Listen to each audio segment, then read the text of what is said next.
roof over our heads at night, a table where we share meals, a space where we raise our children. Put simply, home is where we find comfort, support, and healing. Home is where we build community. Today, 1 in every 78 people has been forced to leave their home, the highest number on record. Pues no lo hacemos por gusto, lo hacemos por necesidad.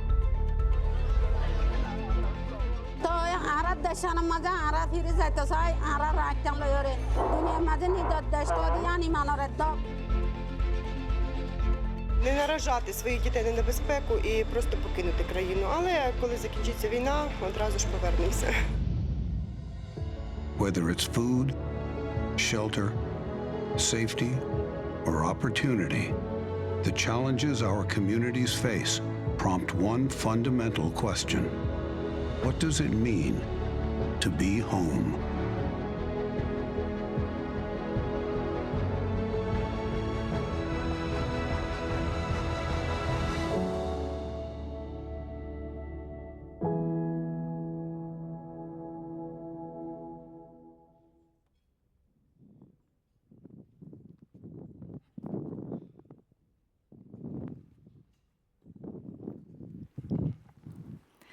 My name is Polina Frischko.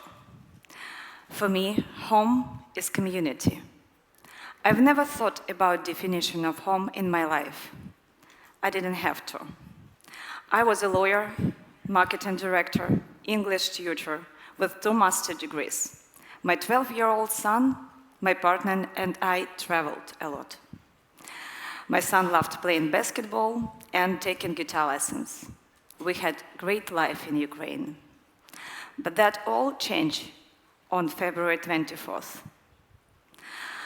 I went from planning my next fun trip to spending 12 days in a bomb shelter, terrified that my son and I could be killed at any moment.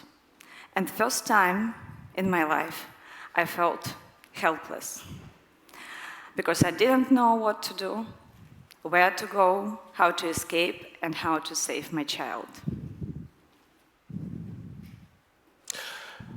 My name is NOUBAR. For me, home is food. I also did not think much about the definition of home as a child. I lived in Somalia, on the Horn of Africa, a place where the weather is often so hot and people are loving and prayerful. As a teenager, I liked to play soccer, made out of old socks stuffed with rags. We did not have material wealth. We were rich with love. That all changed in the civil war of Somalia in the 80s and 90s. We were evicted from our own motherland, the place where we had been for centuries, the heart of our culture.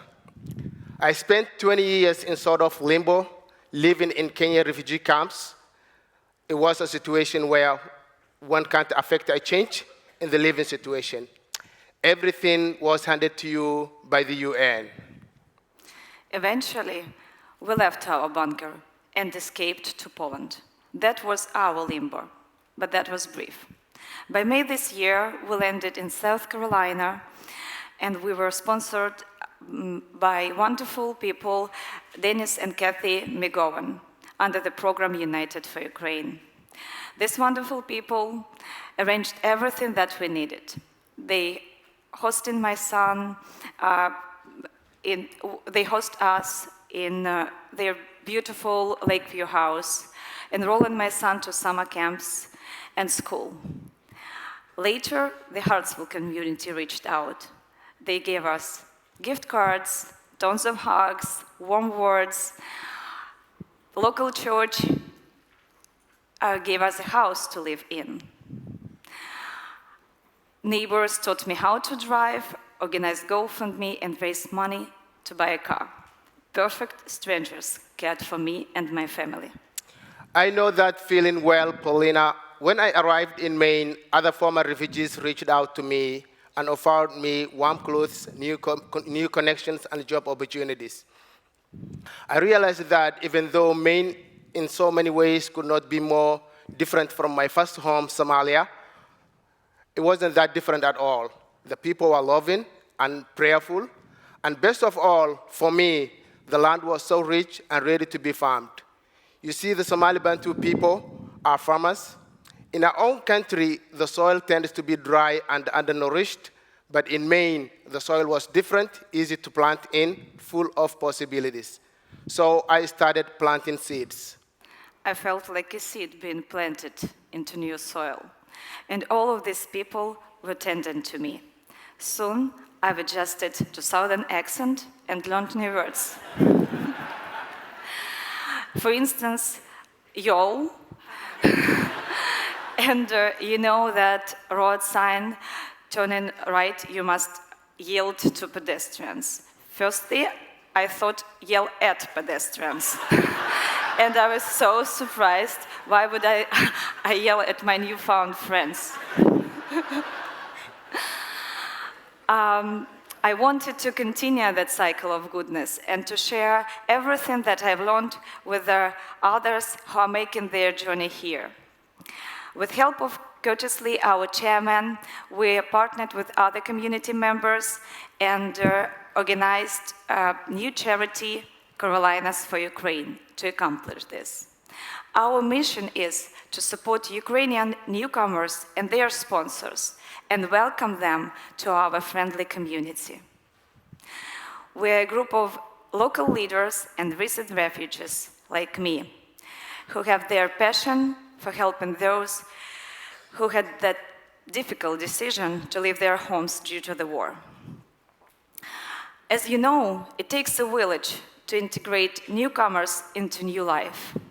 So all together, we're showing people through some small but meaningful acts that they are welcome here, that they can put down new roots in America, that all is not lost. Today, my organization, the Somali Bantu Community Association, help refugees just like I was, farm their own land and not only eat their own harvest, but share with others. We give our farmers, over 200 of them, 1/10 of an acre to grow food for themselves and their families on our own land called Liberation Farm, and also give them access to seeds, training, technical assistance, and marketing. Farmers that choose to grow commercially self-organize into Iskashito groups. Iskashito is a traditional Somali method of cooperative growing where farmers work together on one piece of land, equitably share the profit of their combined labor and effort. Have you ever held a piece of tomatoes that you grow with your own hand and studied it? Really appreciate it. It is delicious and sweetness. It's the best. Last week, our farmers dropped off 4,500 pounds of tomatoes to a shelter for unhoused old people in the community. We are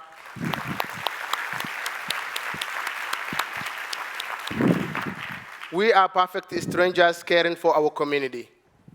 Because food is home. And community is home. Thank you so much. Thank you so much.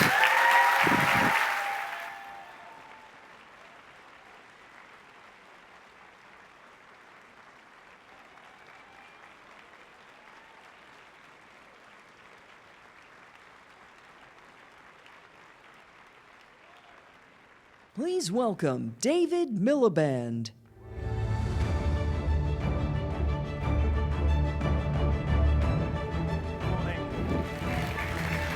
Good morning, everyone.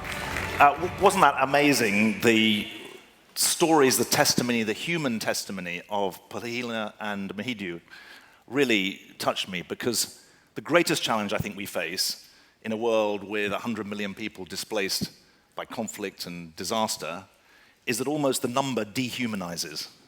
And the greatest communicators are refugees themselves, and I thought they did an amazing job this morning. Please give them a huge round of applause. I'm really grateful to the CGI community for giving me this chance to provide a bit of a global perspective on the challenges that we face around the world in making home a reality, not just for the privileged, but for everyone. Something that's not in the program, we're going to throw a lot of statistics at you. and there's going to be a test at the end, so make sure you're taking careful notes on this. Look, remember 3 things. Statistic number 1, 54. 54 is the number of civil conflicts going on around the world at the moment. There are more civil wars going on around the world than at any time since 1945. And of course, Ukraine is the example of an interstate war. I'm talking about 54 wars within countries.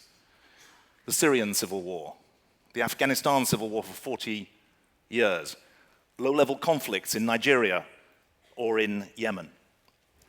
Second statistic I want you to have in mind is that $100 million person figure. 100 million people displaced by war, conflict, and disaster. Doubled in the last 10 years. 55 million of those people are displaced inside their own country, like the currently 3 to 4 million Ukrainians displaced within Ukraine. 45 million are refugees, asylum seekers, people displaced across borders into neighboring states. And remember, it's a great myth that most refugees are in rich countries. No, 85% of the world's refugees are in poor countries, not in rich countries. So 100 million is the second figure. The third figure I want you to remember is a large one, 345 million. That is the number of people who tonight will be hungry around the world. People who, according to the UN, are at the international phase classification, level 3 or 4, just short of famine. And today, in East Africa, in Somalia, in Kenya, in Ethiopia, 21 million people are at the door of famine, according to the UN. And we know the drivers. The drivers are conflict, the drivers are COVID, the drivers are the climate crisis, which is not our grandchildren's problem. The climate crisis is today's challenge. And it's especially today's challenge for those who've done least to contribute to the climate crisis. Now, in the face of those statistics, I think we have to do more than say, the poor will always be with us, we need to carry on business as usual. In our emergency watch list, which we published as the International Rescue Committee last December, when we looked at the 20 countries most consumed by humanitarian crisis, we diagnosed not just more of the same problem, but a system failure. A system failure where states are committing acts of impunity against their own citizens, bombing their hospitals, using chemical weapons against their own citizens. We diagnosed diplomatic failure, because the tools of diplomacy that have been honed to manage relations between states are not good at solving problems within states. Thirdly, legal failure. Impunity, the crimes against humanity that are no longer held to account, are a fundamental abrogation of the basic tenets of the UN Charter. But what we're seeing today is that one tenet of the UN Charter, the sovereignty of states, is being used to shield governments from attention when they abuse another tenet of the UN Charter, which is rights for citizens. And the fourth and final failure is the operational and practical challenges faced by the humanitarian and development sectors who are not keeping up with the needs, and that's why we need to change. Now, I think there's a special reason why it's important that the CGI has regathered here today. We've got to get into the solutions business. And the truth is that at a time when governments are in retreat from big global problems, it takes NGOs like the International Rescue Committee, it takes the private sector to come up with solutions. We're going to have to be the solution makers and persuade the governments to come in behind the solutions. And I want to give you 3 examples of solutions that are ready to roll out if we're ready to take the brave steps of taking the risks to make them happen. 3 things that are about making home a reality for people.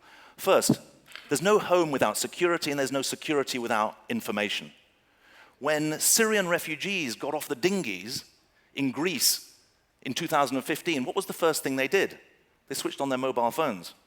And what came up on their mobile phones? Well, Greek, obviously. But they weren't speaking Greek.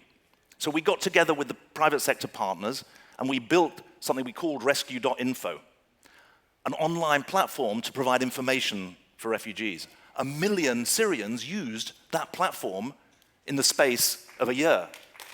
Now, that showed us the power of information. Now, it's now called Signpost. It's in 15 countries in 5 continents. It's been used by 20 million people.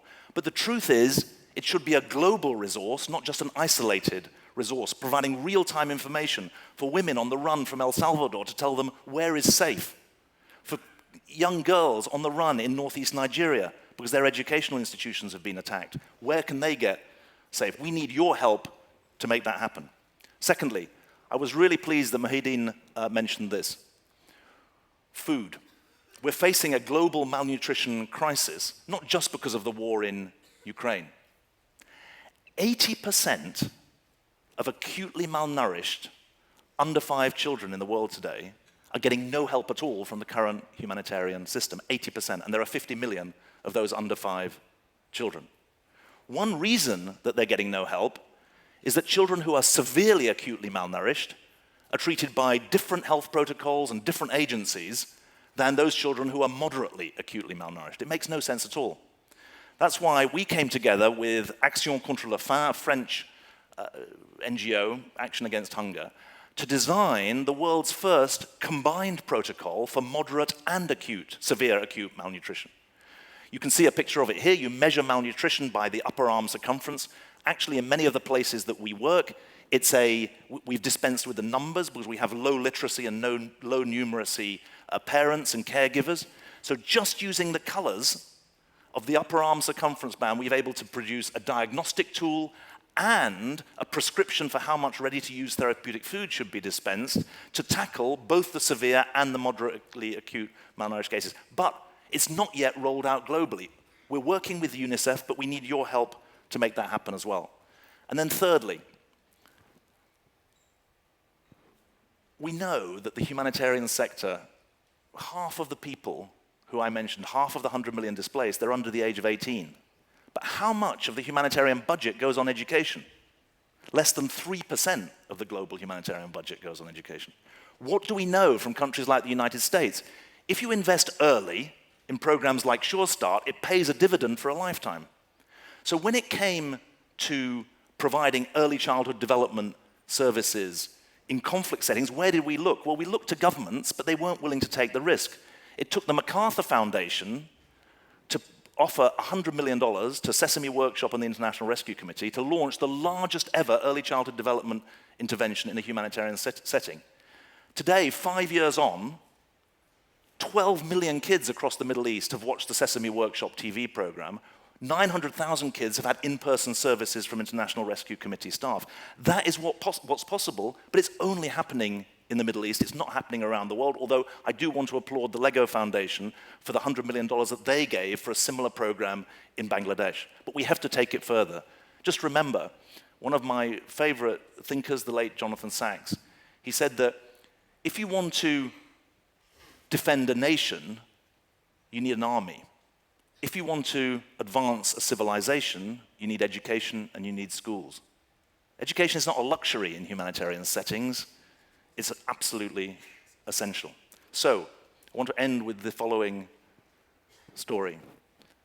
This is someone who really inspires me every day, and I'm not talking about Mandy Patinkin on the screen. I'm talking about the young man called Sherzad. A year ago, he was in Afghanistan, and his life was under threat. He needed information about how safely to get to Kabul airport. He got that information. He made it to the United States. He needed support for his family so that they could survive the first months in the US. He got that as part of the US government program. He needed education so that his kids and his community could get educated. And he needed the chance to make a life for himself.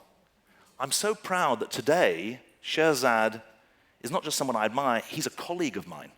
He's working for the International Rescue Committee as a caseworker, a resettlement caseworker in Elizabeth, New Jersey. That is the story of how you go from harm to home. And the truth is, it's a story that should be open to every person who is displaced by violence and conflict and disaster around the world. And it's up to all of us to take personal responsibility to try and make that happen. Thank you very much indeed.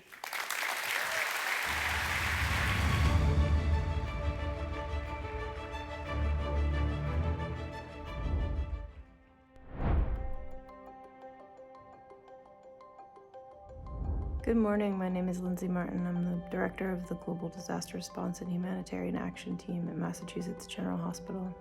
Right now I'm in Ukraine providing critical training and trauma education to nurses and doctors who are on the front lines taking care of not only the people that are getting wounded in combat, but also the people that have been displaced by this conflict. Meanwhile, I have a team that's deployed to the US-Mexico border of nurses and doctors who are providing critical care and access to basic medical services for asylum-seeking migrants who, because of a variety of immigration policies over the past couple of years, have been stuck in border cities where their health, safety, and security is compromised. We take action with organizations like Global Response Management in order to be able to provide care across a broad geographic spectrum and get to the places where people need our services the most.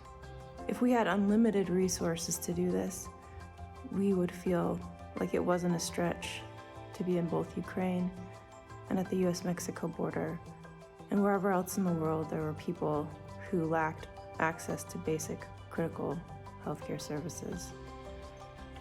So what we're asking for is to open up those resources and to let us do our job and to do our work. Thank you very much. It's an honor and privilege to be at this meeting. Please welcome Joseph Deitch and Carolina Garcia Jayaram to present the Elevate Prize Catalyst Award.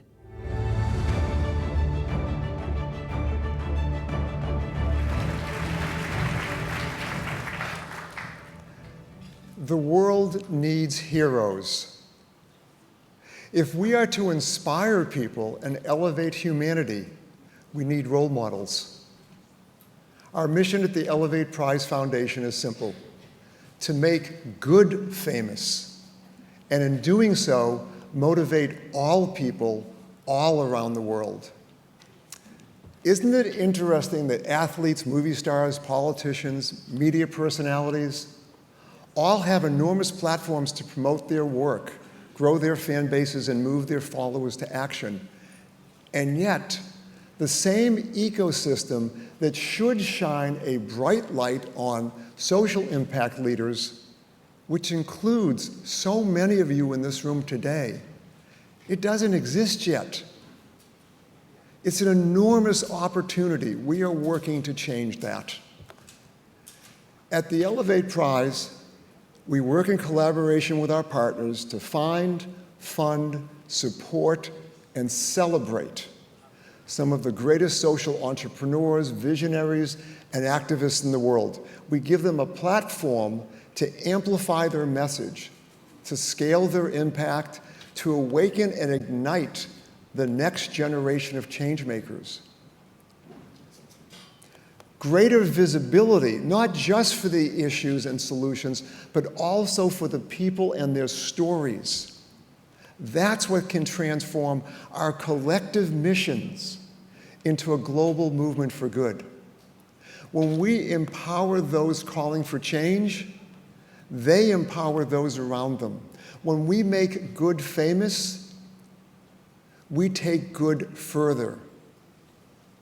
And today, we're here to celebrate one such individual in particular, a woman who leads with astonishing courage, passion, and purpose. From the erosion of girls' and women's rights to the escalating climate crisis, the challenges facing our world today are too large and too complex for any individual to address alone. We know that lasting change takes a community of people energized, focused, and ready to work. The Elevate Prize Catalyst Award celebrates this model of leadership. It supports courageous visionaries who lift up the voices of the people closest to the issues and who make social impact accessible to all. If there's one person who embodies this spirit, it is this year's recipient of the Elevate Prize Catalyst Award.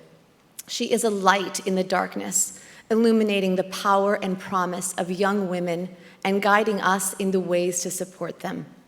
She shines that light on the work of other young activists, helping to mobilize the next generation to demand change and to take action. And she holds leaders accountable, reminding those with the largest platforms that those without them are just as deserving of being heard. Just yesterday, she stood before the United Nations and challenged some of the most powerful people in the world not to forget the girls and women of Afghanistan. Her courage and her commitment to a better future inspires us all. With awe and humility, Joe and I are honored to present the 2022 Elevate Prize Catalyst Award to the extraordinary Malala Yousafzai. Please join us in welcoming her to the stage.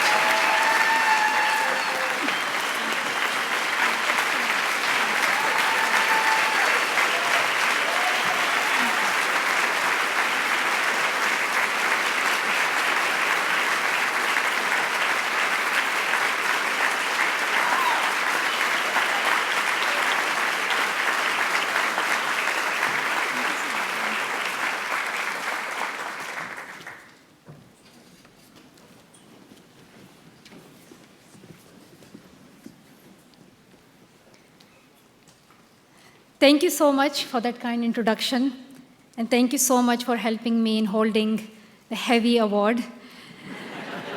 You guys have no idea how heavy it is. So thank you so much, Joe and Carolina and the Elevate Prize Foundation for honoring Malala Fund's work for girls' education with the Elevate Prize Catalyst Award.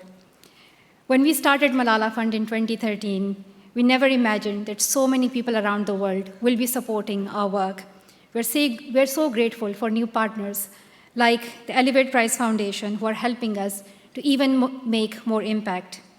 Today, Malala Fund works with more than 80 education activists across 9 countries who are helping to push for solutions and change policies to make education accessible for all girls.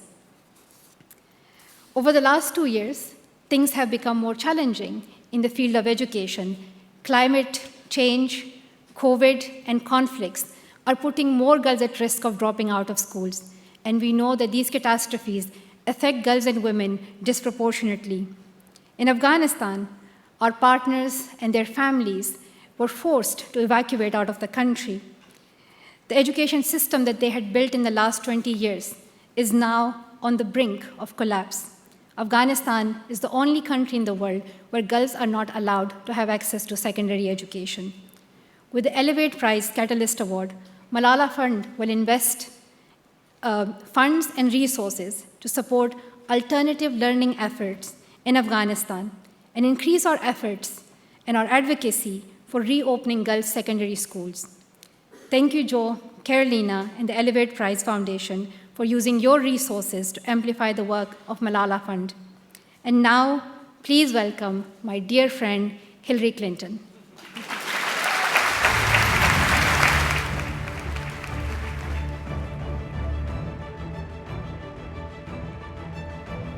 Congratulations, congratulations.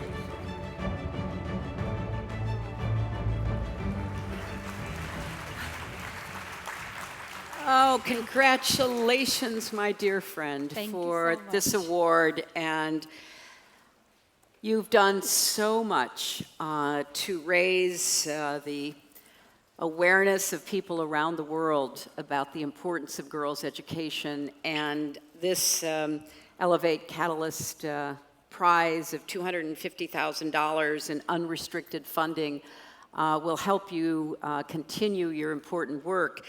And I wanted to ask, in the short time we have together, for you to explain to our audience what is happening in Afghanistan, because as you reminded me earlier, it's literally 1 year ago today that the Taliban issued their edict that girls could not go to secondary education. So explain to us what's happening. People are waiting. Afghan girls are waiting. Afghan women are waiting for when they would be given equal rights, for when they will have the basic rights to be able to do work. For one, girls will be able to have access to secondary schools. And I started my advocacy right at the start, and I will say that one of the first few people I called was you. I called Hillary because I was worried about the activists who had worked for women's rights, who had worked for girls' education, because they were receiving threats. So thank you so much for helping in their evacuation. And I'm just so happy to let everyone know that a lot of those families are now based in Canada. Their kids have started school now, and they're so happy, and they're still doing their advocacy to campaign for girls' education in Afghanistan.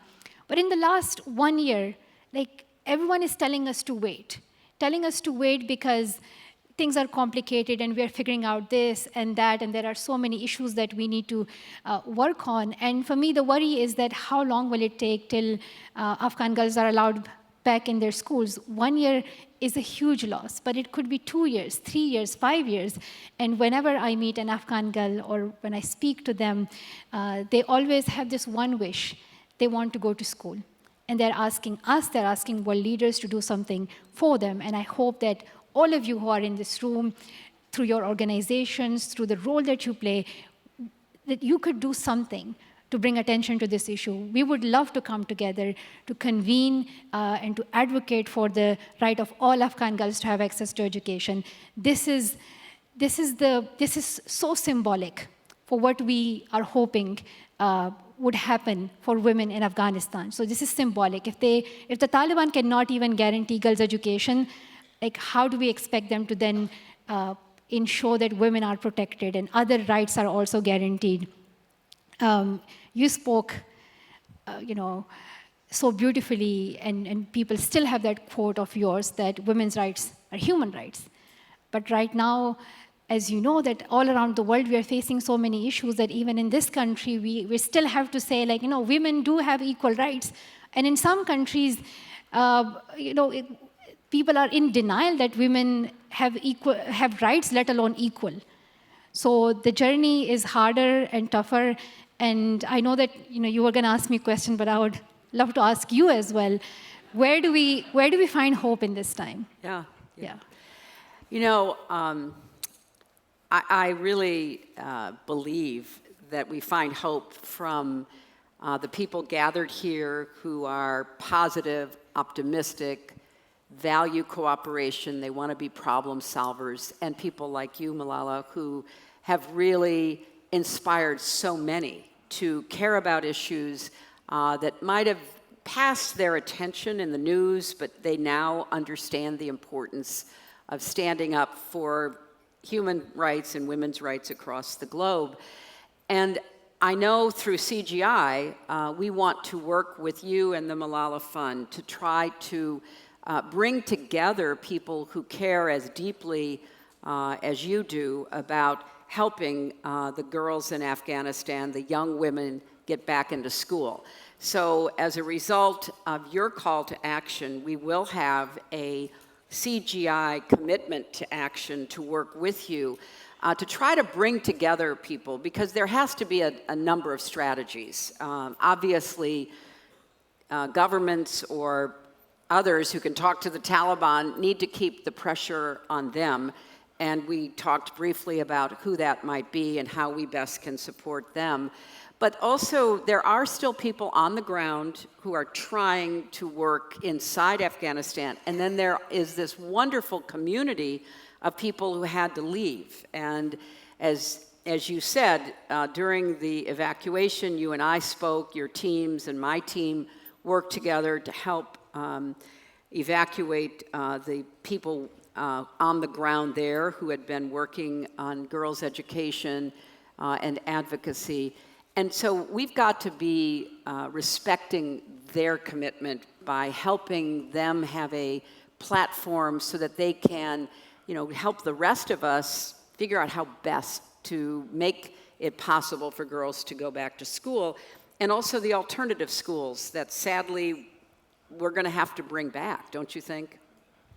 So, thank you so much for your leadership and for your support. And I fully agree that on the one hand, we need to advocate that the right to education is protected for girls in Afghanistan. And on the other hand, we need to put equal effort into alternative means of learning as well. As I mentioned, that the Catalyst Award fund would go to alternative learning opportunities. And we are so grateful that we live in this digital world. We have technology, we have the resources, and if we come together, we can come up with solutions on a bigger scale in which we can make education accessible across Afghanistan and then in other parts of the world as well, where it is challenging for girls and children to have access to education. It is already happening on a smaller scale in so many countries. A lot of the activists who we were supporting in Afghanistan are still running these secret schools. They're still using technology in some ways or others to ensure that even if it's a few hundred or a few thousand girls, that they keep learning. And girls are so passionate, they're putting their lives at risk to be able to learn, to be able to continue their education. And I will say that it's so challenging in this time for all of us to imagine what's happening and how do we fix this, and it's such a political, complex issue, and there are so many frustrations as well. But, and we have already seen what the government of the Taliban looked like 2 decades ago, so there's even more concerns that things could get worse. But what gives me hope this time is that Afghan women have seen what it means to be educated and what it means to have power, what it means to have a place, a visible place in society, and they will fight for their right. They are already on the streets, on the roads. We need to bring their voices to the stage. We need to ensure that they are heard. I was so honored that Sumaya, an Afghan girl, spoke at the UN yesterday, and you must all go and listen to her speech as well. And she spoke so powerfully for this basic human right, which is to be able to get your education. This is something that we can promise to our future generation. If we really care about children, and if we want to create a sustainable and safe future for them, we can give them the education. We must start with that. So I hope that we can create that world, we can see that world where all girls can learn and lead, and I hope that we make it happen in our lifetime. Well, with your leadership and your inspiration, we have certainly made progress, but not nearly enough. And I remember what David Miliband said on the stage just a few minutes ago, that only 3% of humanitarian relief for refugees goes to education. So we have a set of problems. We have the most extreme problem in Afghanistan. We have variations on that problem in different places where there are obstacles and challenges for girls going beyond primary school, being able to continue their education even though it's legal. The barriers are significant. And then we have this huge population of displaced people, half of whom, 50 million, are under the age of 18, and how do we make sure they get educated? So you have inspired us. We at CGI are going to work with you on these issues, and I just cannot tell you how much I admire and how great affection I have for you. Your courage, your leadership means a great deal. Once again, let's thank this wonderful woman. Thank you so much. Thank you.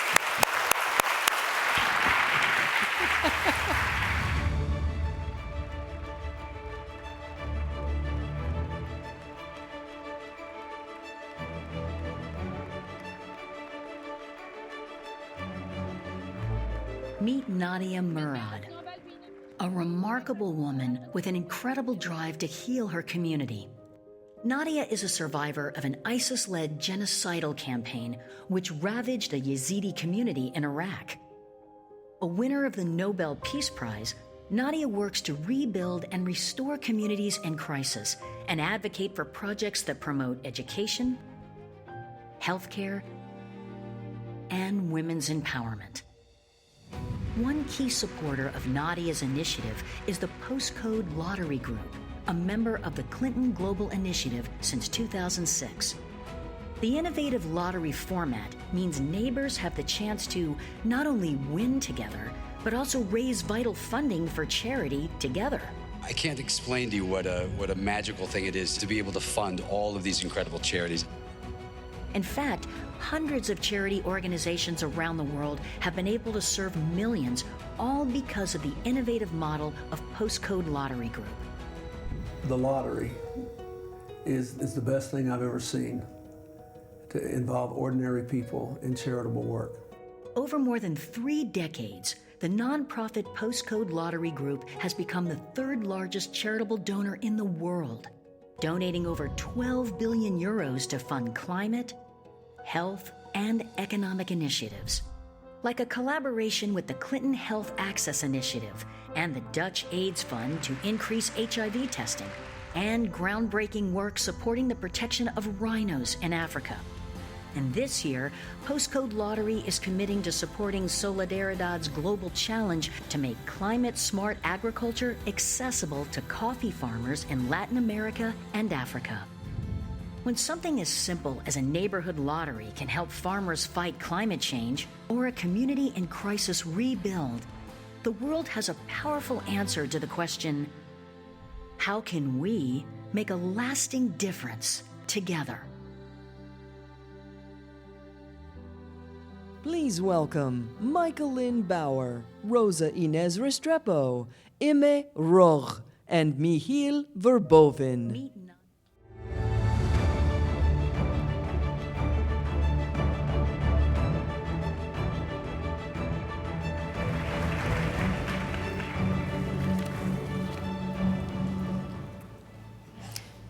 Smallholder farms are a major source of food and in many cases a family's only source of income. There are roughly 500 million such farms, typically smaller than 5 acres, supporting almost 2 billion people in developing countries. We are here with one of these smallholder farmers, Rosa Inez from Colombia.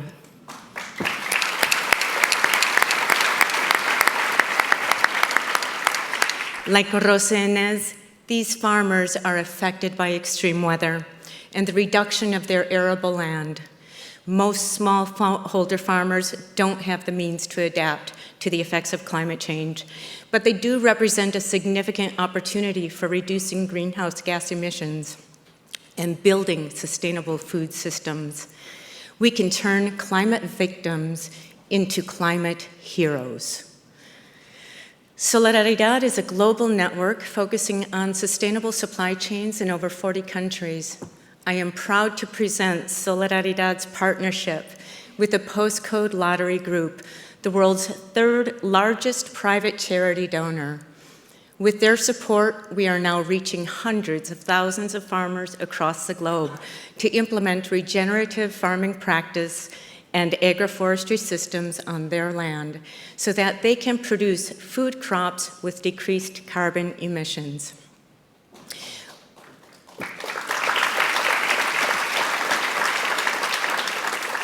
What makes this commitment unique is that for the first time, we are able to connect millions of smallholder farmers to the international carbon market, thanks to a new, innovative, satellite-based marketplace developed by Rabobank and Solidaridad, Acorn. Acorn monitors how much carbon dioxide is removed from the air and stored in the trees on smallholder farms. Companies willing to reduce their emissions buy these carbon credits directly from farmers at a fair price for 20 years. We're talking about a real game changer here for millions of rural families. With support from Postcode Lottery Group, Solidaridad is now reaching hundreds of thousands of farmers across the globe, implementing regenerative family farming practices and agroforestry systems. Rosa is the living example that we can lift millions of farmers out of poverty and improve their climate resilience. Our commitment is scalable and can be locally adapted anywhere. Let's make carbon markets work for smallholder farmers and ensure that the money is becoming available on high-value carbon markets goes to the people that need it the most to adapt to climate change. Let's turn climate victims into climate heroes. Thank you.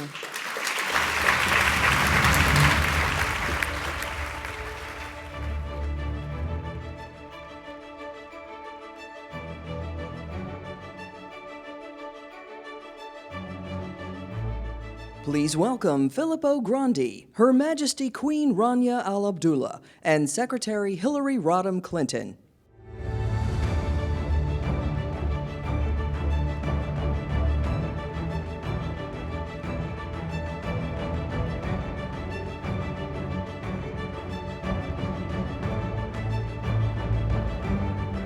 Oh, thank you. We are so excited for this panel because Queen RANIA is a longtime friend and a participant in CGI, which means a great deal. She and her husband have been engaged in so many impactful partnerships and actions. And Filippo has the very difficult job as the UN Commissioner, High Commissioner for Refugees. So let's jump right into this because we've already heard a lot about what it means to be home or displaced from home. So, Queen RANIA, I want you to reflect on the now more than 1 million Syrian refugees who call Jordan home. That accounts for nearly 7% of your country's entire population. And I must say that your government, His Majesty, you and others have proven to be extremely receptive and very supportive under really difficult circumstances. And we applaud you for that.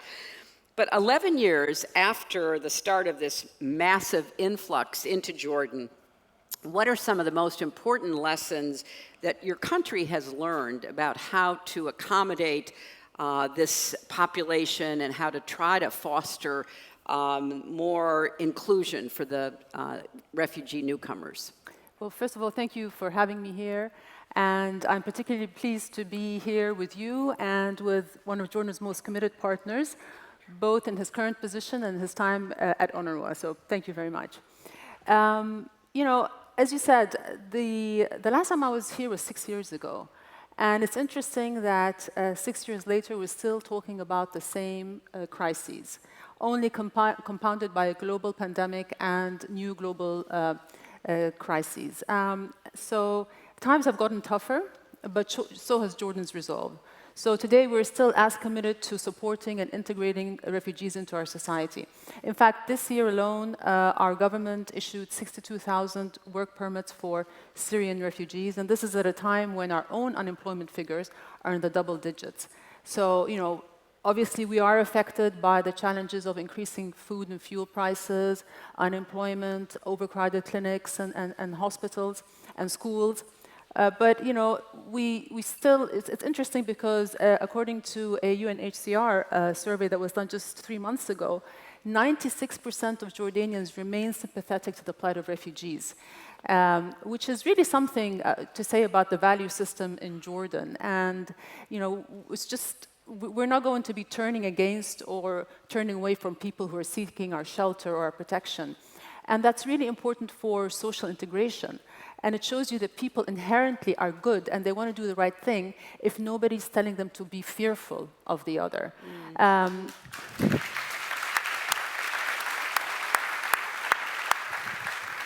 as I said, it's important for the social integration because ultimately home is not a place.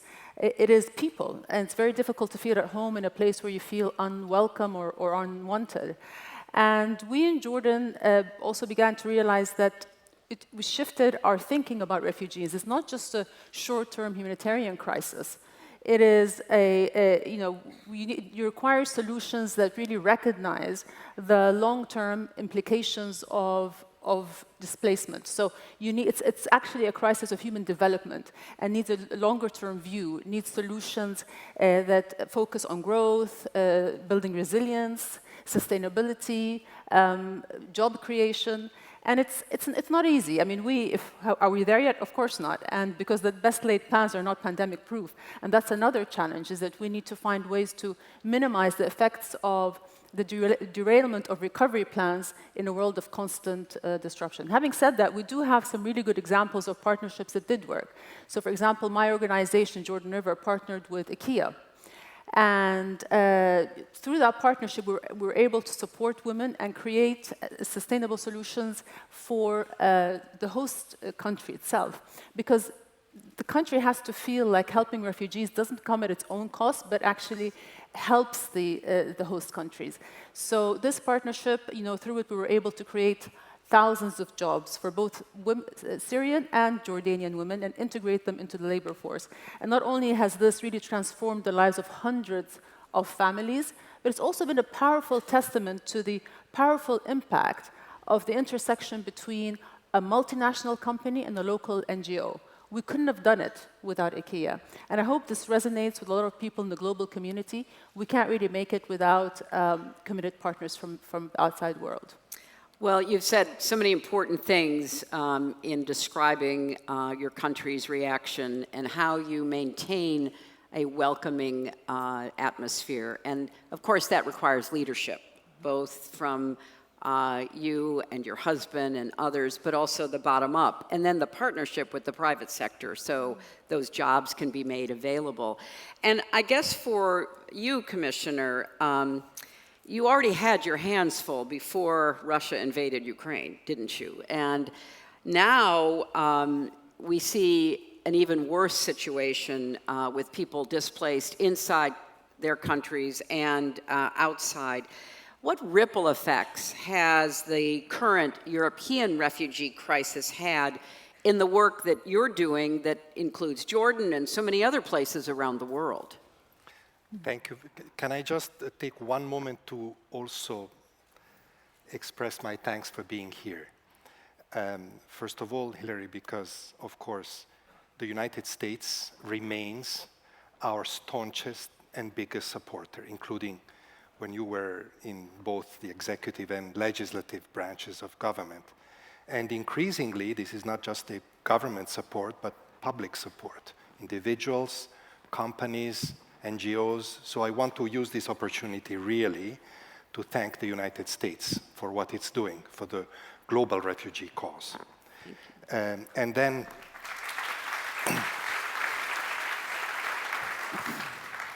of course, it's a great honor to be with Her Majesty here on this podium because, as she said, Jordan is a real.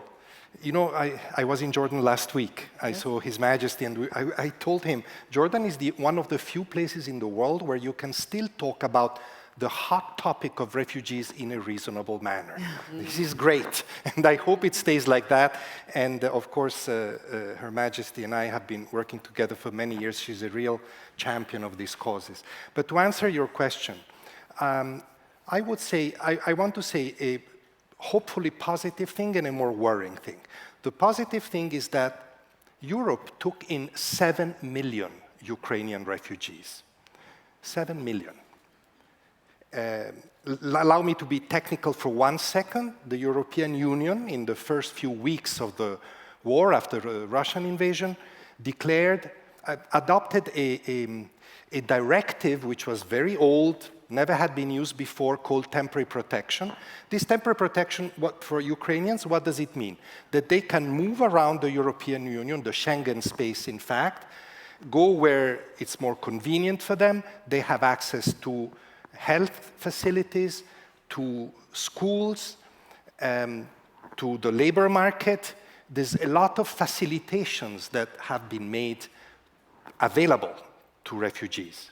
That's a big ripple effect. Well, I hope it becomes a ripple effect because it debunks so many myths that Europe is full. All of a sudden, they can take 7 million people. That the only way to deal with people knocking at Europe's door is to send them back. We hear it every day from certain politicians. that's proven not to be necessary, that European countries cannot find systems to distribute asylum seekers or refugees. Well, this self-distribution worked perfectly. In fact, unburdened government, because people went where they had relatives, communities, facilities, and it made it much easier. So I know, we all know that, you know, it was maybe easier, there was a lot of sympathy, but it also proves that when refugees are received in an organized manner, with a good plan, when politicians, instead of telling public opinions, they're coming here to steal your jobs, to threaten your values and your security, when they tell people it's important that we are generous with refugees, it works. Public opinion does not turn against refugees. Good lessons. Ripple effect, I hope, to other situations. The Ukrainians are not the only refugees. There's 70 or 80 million other people that need that attention. And the other ripple effect is more worrying, and that's exactly what you were referring to, and Her Majesty as well, because Ukraine has absorbed so much political energy and so many financial resources in all areas, not just humanitarian, but also in the humanitarian field, that inevitably this has weakened the response of the humanitarian community in many other places. I discussed this in Jordan last week. You know, we can't afford to drop countries like Jordan that have hosted refugees for decades. Lebanon, for example, another country hosting Syrian refugees that is in a deep crisis, but many other places in Africa, in the Middle East, in Asia. It's very, very important that we ask donors, partners, to make the extra effort. I know it's difficult. We live in difficult times. We have challenges linked also to the Ukraine crisis. But remember, those people who paid the most for those challenges is not us. It's the people that are vulnerable across the world, including those 100 million refugees. Those are such important points. And in listening to you both, I really think we need to do more to lift up the example of Jordan, because the kinds of lessons that Her Majesty was talking about don't happen by accident. It was intentional. You and your husband's government, everyone involved, you made decisions that you were going to figure out how to be welcoming to these 1 million refugees in just one country. And you set about having a plan to do so. And I think it's also accurate that these refugees are in your towns and your cities. They're not in refugee camps for the large measure. Isn't that right, Your Majesty? Absolutely. And, you know, I think it starts off with understanding that, you know, there isn't much of a decision to make. This is a global responsibility. It is an obligation, not an option.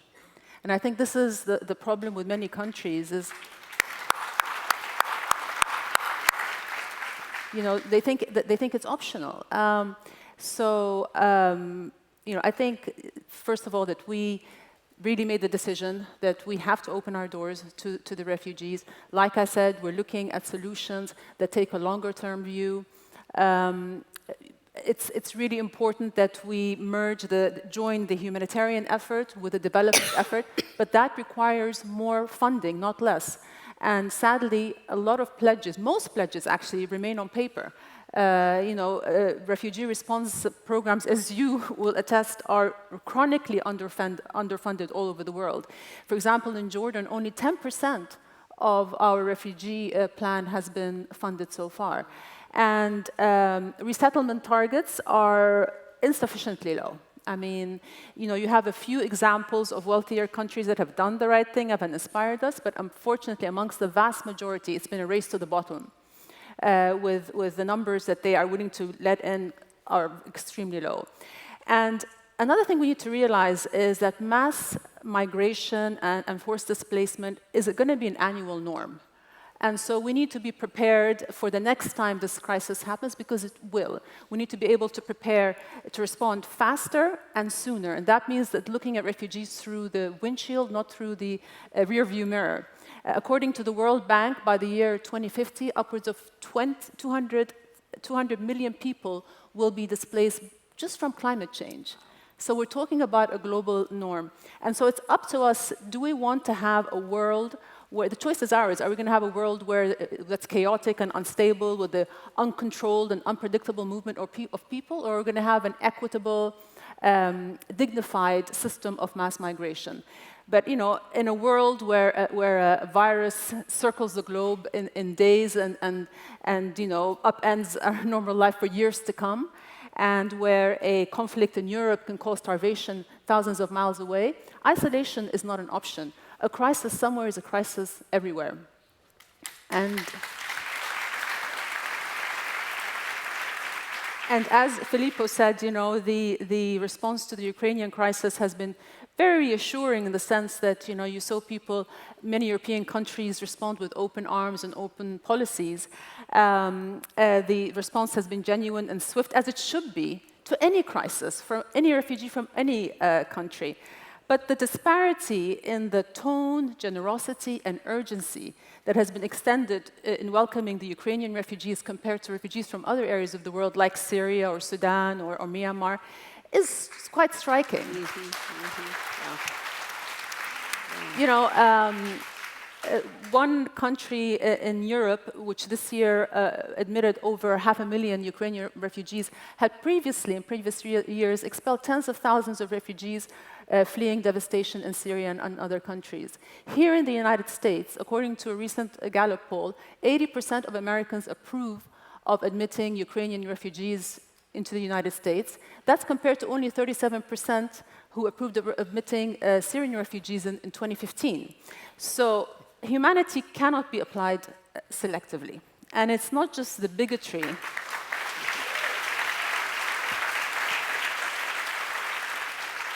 It isn't just the bigotry that this crisis exposed, but as Filippo mentioned, the increased strain on humanitarian assistance has meant that refugees from other parts of the world have really dropped down the priority list. Right. And, you know, I think ultimately, you know, when people might begin to understand now why a Syrian would flee his country and seek refuge in Europe, when a Ukrainian has done the very same thing. So maybe that will turn the debate on this issue. Because I think until we really try to embrace the reality of our connectedness, we're going to continue to suffer with the worst of its consequences. Such important words to remind us all about the fact we're in this together. And in the very little time we have left, Filippo, maybe you could give us just a few short points. This is an audience of doers and problem solvers, humanitarians, people who are advocates and activists. And what can we do to help you deal with the huge responsibility you have as High Commissioner? Well, first of all, let me say that the challenges are very steep because more and more we see crises that last for many years. They happen in countries like Jordan that are generous. Hundreds of thousands of refugee children go to Jordanian schools. Patients go to Jordanian hospitals. They are treated like nationals. And this happens in many other countries, but those are not necessarily countries with big resources. And then, you know, people move for very complex causes. War, human rights abuses are still the primary driver of refugees, but then you have climate, inequality, even the pandemic. So we need to have new approaches. The traditional, first of all, humanitarian work will continue to be important because you have to bring life-saving assistance immediately, and for that, traditional philanthropy, to answer your question, is still extremely important. The generous act of giving to help, to giving to organizations that, or to governments that are responsible for the response. But then I think we need, and we actually already do a lot of work, we need to partner more with the the private sector, for example, in many areas where we need their capacity for innovation that we don't necessarily have, neither governments nor international organizations. Technology is a huge part of the response.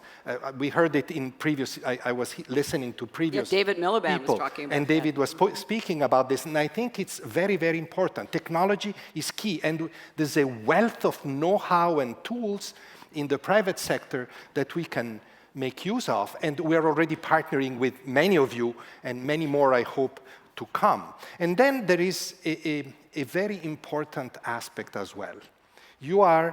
Many of you are influential members of civil society. Help us tell the true story and the positive story. Refugees and migrants have been demonized.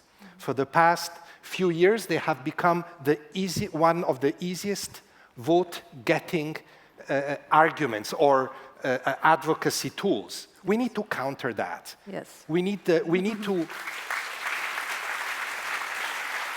Actually, I would hate to end the session without talking about the importance of leadership. Yes. You know, because, obviously it's very difficult for any leader to balance between his domestic agenda and his global humanitarian obligations. But normalizing fear of the other cannot be the solution. It's very tempting for leaders to, as you mentioned, to just use populist rhetoric and stoke the fear and hatred and anger towards the other and keep people huddled up, fearful of a dangerous world. So it's migrants, it's Muslims, it's globalization. But that can't be the solution. Obviously that simplistic narrative of anger is easier than coming up with constructive solutions. But reality is reality. So you need leadership that is confident, courageous, compassionate, and most importantly, honest. We have decades of evidence that demonstrate that if integrated properly, refugees can actually be net contributors to the society. Here in the US, between 2004 and 2015, they contributed 63 billion in tax revenues, more than was spent on them. Absolutely.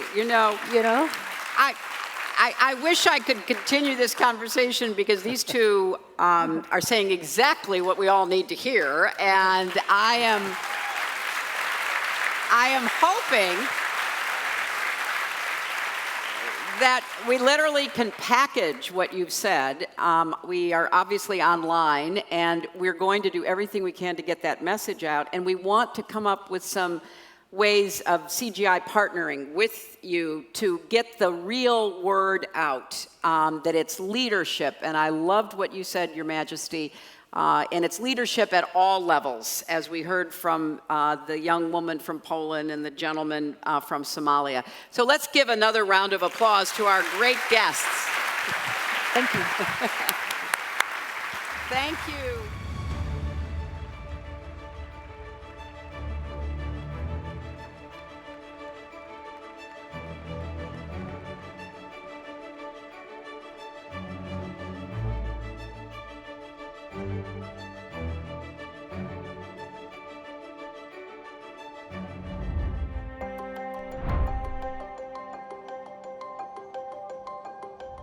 Hi, I'm Slava Balbek, CEO of Balbek Bureau Architectural Studio and curator of the Re-Green Housing Project. With Re-Green, we aim to raise the standard of the temporary housing for displaced people, because we think that even temporary decision should be done with dignity. For us, taking action together means uniting our efforts to ensure every person has an access to the basic level of comfort, no matter where he comes from or what obstacles they have to overcome. The more people will get a chance to live the dignity life, the faster we will build a resilient and inclusive society.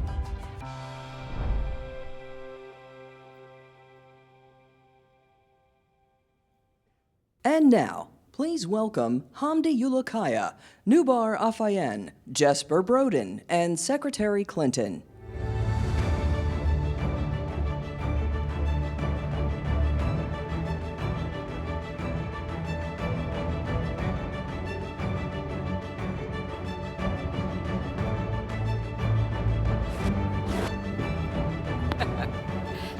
Thank you. Well, our last panel was just so amazing, setting the stage. And this one, with 3 leaders from the private sector, I guarantee will give us even more food for thought and ideas for action. I could not be happier to be with these 3 gentlemen. And we're going to jump right into it because they each have so much to say. So I'm going to start with you, NOUBAR. And first I want to thank you for your companies. NOUBAR is the founder and chief executive officer of something called Flagship Pioneering, but more to the point for us, he's the co-founder and chairman of Moderna, which produced a vaccine in record time. And coincidentally, you also started the Aurora Prize for Awakening Humanity in 2016. Can you tell us what was the inspiration for that prize? And how did your experience as a refugee and knowledge about refugees impact your deciding to do that? Well, thank you. Thanks for the involvement here today. I moved from Lebanon during the Civil War, escaped with my family, and the country of Canada was kind enough to accept us basically overnight back in 1975. But going back 80 years before that, I'm a descendant of survivors of the Armenian genocide. And that a century ago, the same types of things were happening in this region as they are today, unfortunately. And so on the centennial of the Armenian genocide, which was in 2015, several of us, the late Vartan Grigorian, my close colleague who helped us found this prize, the Aurora Prize, we started wondering, what do you do 100 years later to mark an event of that tragedy? And it occurred to us that we talk a lot about the lives that were saved. So there's clearly survivors, but then there were also saviors. And these saviors have gone into anonymity, for a century after that. And so we thought, okay, well, we can't bring them back to life to honor them, but why not instead go find the saviors who are alive today in various conflict regions around the world and honor them and bring resources to their work. And so that's really what the Aurora Prize is all about. It's an annual prize plus a number of other humanitarian assistance programs that's been running now for 8 years. And we have, unfortunately, there should be no need for a prize like this in a modern world. There's the famous saying, cursed is the land that needs heroes. And unfortunately, we have the need for heroes. And so over the years, whether it's conflict zones in Burundi, in Rwanda, or more recently in Myanmar or in DRC, in every one of these regions, there are dozens and dozens of worthy candidates, of which one out of a group is selected. So that's been our mechanism to create a cycle of giving back and allowing new saviors to create new survivors who can then get back on their feet and continue this journey. That's really what this whole thing's about. Well, it's also very inspirational to highlight people who often at the risk of their own life, for their own standing in the community, their acceptance by others, go out of their way, go out of their comfort zone to help. And I think it is important to highlight, that kind of courage. And do you want to give us just one example of someone that really sticks in your mind who got the prize? Sure. It was kind of one of the folks who's actually gone on to help us a lot with this prize was a former college football player from the U.S. who went to Brown University, and then after school he basically devoted his life to Catholic mission. Went to Sudan and essentially ended up being the only doctor in the NOUBAR Mountains to over 60,000 people for many years during a conflict zone. And the actual lives he saved and the community enabled to literally just survive under terrible conditions, and continues to. He's there now, that he is their savior, for sure. And he's treated as that. Very humble, very, very a kind of devoted person. The interesting thing is, though, that Tom Katina, who's his name, had no idea that there are many other people like him because he has no means of meeting them. So another interesting thing that's happened is there's now a growing community of these folks that are very similar in their kind of value system, but happen to be living in northern Iraq so that creation of a community gives them strength. These are folks who don't have people helping them write grants to foundations to be able to get resources. So this is kind of the most frontline people. So we've learned a lot from them. Regardless of what you've done in your life, you meet folks like this, and it's a very humbling experience, and it's an inspiration. Oh, that's exciting. Now I want to turn to JESPER, who is the Chief Executive Officer of the Ingka Group, otherwise you know it as IKEA.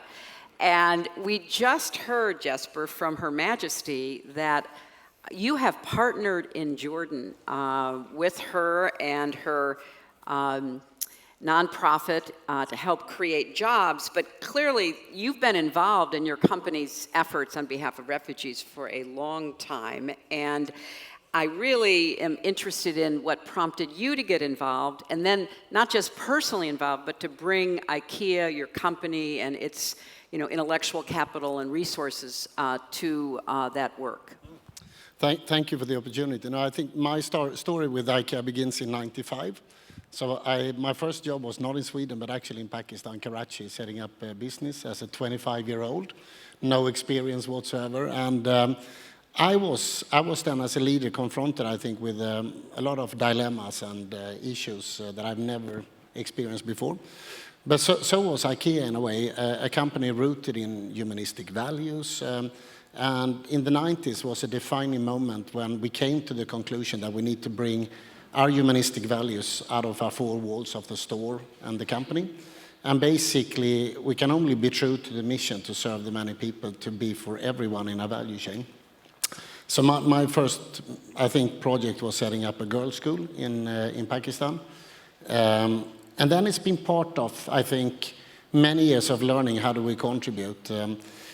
Being foundation-owned, we have then ever since been very active in refugee situations.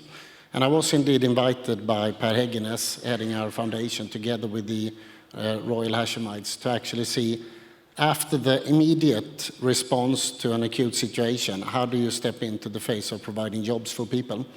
So I've both experienced how difficult that was, but also the incredible reward of seeing the motivation of people in Jordan, and as we brought this program to so many more places, to see motivation, dignity, and what is done actually to our own community.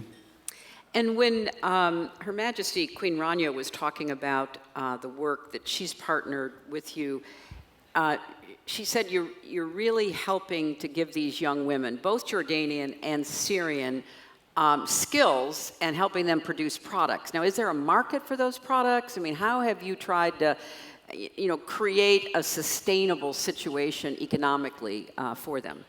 So basically, when you tell the story, then it becomes the most popular product for us. But I think the interesting topic that you're touching here is that if we make this charity, it will need a lot of support. But if we make it into business, it actually can sustain and spread. And what I've experienced throughout these issues that we've faced is that if we actually bring people along, if we invite people, we don't only do what Filippo was speaking to, change the narrative, but actually it becomes, it solves issues around employment. It's the motivation of people that are given the chance and to bring them into our community is just phenomenal. So I think at the same time as we try to do the right thing, how do we actually make this the new business benefit?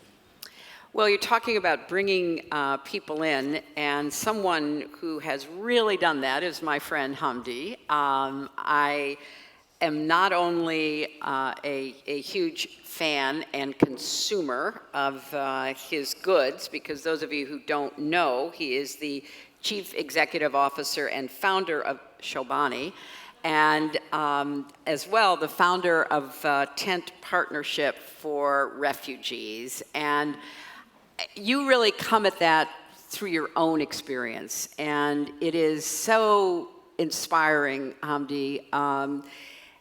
6 years ago, you were sitting on this stage, and we were talking about what was then the worst refugee crisis since World War II. Sadly, it's gotten worse, but you've been calling on the private sector to go beyond philanthropy, to really join and replicate your efforts to train and hire refugees to help them get integrated into their community. Talk about what you're doing and how it's evolved from the last time we heard you talk about it here at CGI to today. Thank you. So this morning I woke up and, look at the agenda, look at the people are attending, topics are being talked. And of course, how CGI is coming back and the time between that decision and now, and being here, I must tell you, Madam Secretary, this is probably one of the best thing ever happened. So thank you for making this happen. Thank you. People might not know, the idea of 10th Partnership for Refugees really incubated at CGI. President Clinton then gave us a platform, a relationship.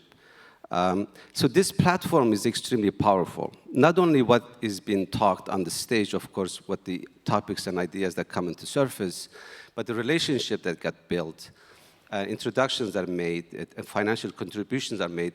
This is how we move forward. So like you said, in 2016, you go to, just prior to a few months before that, we had just launched it. A few months before that, I went to Geneva to, where Filippo is at UNHCR, and understanding only few companies are involved with topic refugees. The one dominant one was JESPER's IKEA. You could not find one brand that meaningfully involved in this most dramatic humanitarian crisis we were facing.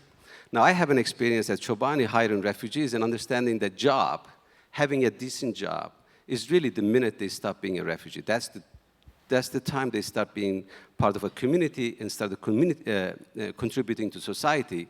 And thinking of how I can get this idea of hiring and training, and most importantly, lending their names, advocating for refugees to help brand refugees, has been a very tough road to begin. And today, we just had an event yesterday, and I'm proud to say on this stage that we had 23,000 jobs committed in the US to hire by amazing companies like Tyson Foods, which President Clinton would be proud about that, Hilton, Marriott, Pfizer's, Amazon's.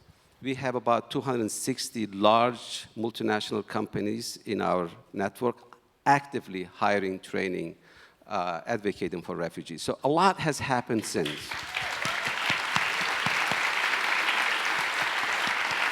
And we have so long way to go. Of course, back then it was 60 million, now we are 30 million. We have 100 million displaced people. We have friendly countries who's like Jordan and Colombia and Europe, how they respond to Ukrainian refugees.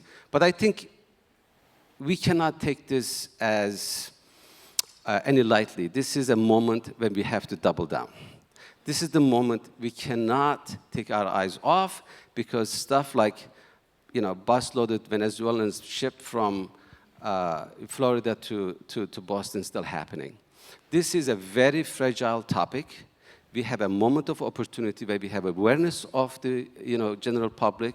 We have activists, young people are getting involved.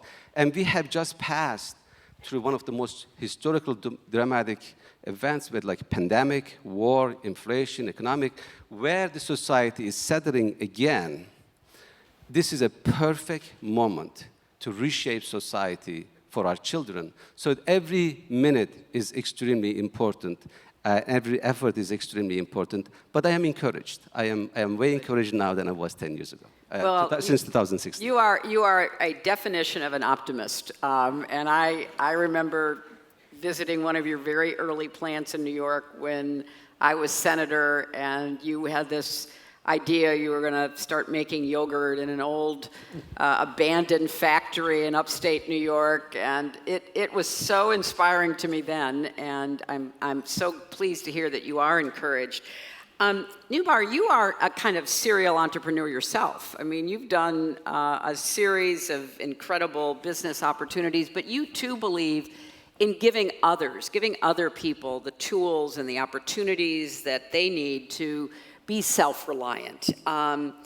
So what is your thinking about how entrepreneurship, how businesses can do more in this country as well as around the world to try to see the value in refugees and put more people to gain employment and therefore begin their own pathway into a better future?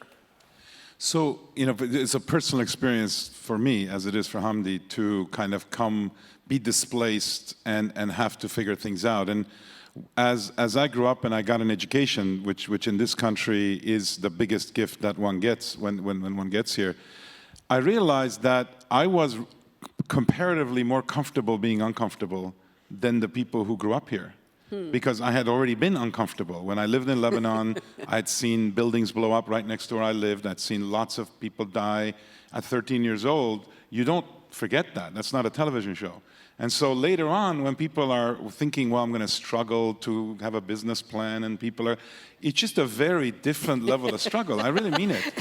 And you know, I realized this much later in my life. What I realized is that, and I will say this very kind of emphatically, innovation, which is the field that I'm in, is just intellectual immigration. And if you have the experience of physically, whether it's forcibly or otherwise, actually being displaced and trying to create a new reality, you should be far more open to the challenges and the struggle. And I think that's why you find a vast majority of immigrants in this country working in startups, working in kind of innovating. That's one thing to keep in mind. But also for the refugees in the world today, they are the substrate of what will drive that type of risk-taking. So, you know, one of the things I've learned in my life, so the journey, you know, the human journey that a lot of folks go through is surviving, then reviving, which is a very different mindset, then striving, that's where the effort comes in, and then if you're lucky, thriving. And then hopefully helping others do that. Well, in that journey, what's going to propel you forward? Well, being pretty close to losing your life or losing your livelihood is a damn good motivator. So when I came to this country, I was told long ago, 50, 60 years ago now, that this is a melting pot. I must say those two words have stuck with me. If the whole world can accept refugees and immigrants and accept them as self, not as other, in fact, not overwhelmingly try to protect the minority status, but actually have them feel like the majority, I think then let them, that's reviving, let them then show the way of how new opportunity can be created and how risk is taken. And actually, I think it'll activate the local folks in doing the kinds of things that they may have lost the tradition to do because a few decades ago or centuries ago, their ancestors came. So I think this connection between entrepreneurship, startups, and this regenerative power that comes from displacement, actually, is the kind of a bit of the good thing in an otherwise terrible thing, which is being forced out of your home. Wow, that's so profound. And I want to be sure I get it straight. So it's surviving, reviving, striving, and then thriving. Yeah, thriving is a result. But I like where that. I think countries come in and communities come in is give a chance for survivors that failed to die, largely, to actually, through chance or through help of others, to revive, to kind of start establishing a new life. After that, I don't think they need a lot of help. Yeah, well, you know, I was reading an article yesterday about one of the refugees who has been bused to Washington under false pretenses, but ended up there, a young man from Venezuela, and he said, oh my gosh, there's so much work I can get here. And I thought, wow, that is exactly the attitude we want. And it does drive me a little crazy when people seem to misunderstand the drive of somebody, as you're describing, who wants to get out there and do the work and go as far as, you know, hard work and talent will take them. Secretary, I'll just say one thing. When I first came to this country, I was fortunate enough to go to MIT. MIT is filled with foreigners. I walked down this long corridor in 1983. I never forget this. I want to share it for people to imagine the moment. There was a picture of a native Indian chief with a finger out to the person walking by saying, "Who are you calling foreigner, pilgrim?" and that stuck with me. Who are we calling foreigner? Right? This is a country of foreigners. I like that. Well, we have some work to do to reach some people about that message, but and so. But never give up trying, it's worth it. JESPER, historically, governments and NGOs have been the ones tasked with finding answers to problems that surround the whole refugee experience. But more and more, we see this whole of community approach. We see people showing up in South Carolina or in Maine, as we heard earlier. Can you describe some of the collaborations that you've seen between governments, the private sector, NGOs,